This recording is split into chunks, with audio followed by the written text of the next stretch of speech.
When my child shared his identity with me around 10 or 11, I responded the only way that I thought that I could, which was supporting him fully. Chanel had passed away the year prior, and I know that if she were here, he would have probably told her first, and I would have probably dealt with it in a completely different way. But because she wasn't here and I was the only parent that they had, I thought to myself, what would Chanel do? And I know that Chanel would have accepted him without question and worked to figure out how to support him. And so that's what I did.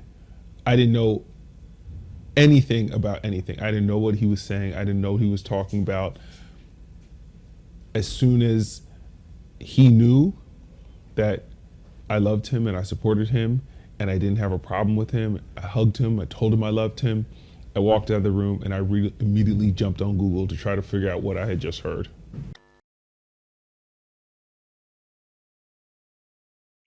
I think the thing that I'm most proud of about learning who my child was is the fact that I've never stopped supporting him. I wasn't thrown by what he told me. I accepted the reality of it because I look back at all the moments that people had ever said, oh, your son is so handsome, or what a smart son you have, and realizing that all the times that I thought he was being misgendered, that people were actually seeing him for who he really was. And I was able to, in that moment that he shared his identity with me, see him for who he truly was and accept that I had a son and not a daughter.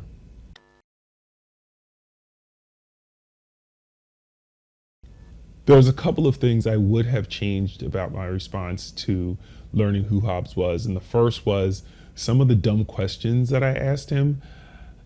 This 10-year-old, 11-year-old child is telling me he doesn't feel like a girl, and my mind immediately goes to, does that mean you want to have a sex change? Does that mean you want to start dating girls? It went to all of these adult thoughts that this child maybe he thought of, but it wasn't really appropriate in the moment to ask. And I think a lot of parents do what I did. They ask the questions that come to their minds in a effort to like wrap their heads around something that doesn't really make a lot of sense. And now that I know it's not about me, it's not about assuaging my concerns, it's not about having all the answers to the questions that they may not have even asked themselves. It's about sharing something really vulnerable and intimate with you and knowing that you're going to be there to catch them, to hug them, to support them and love them. And so I would have asked no questions and just been like, yeah, I got you.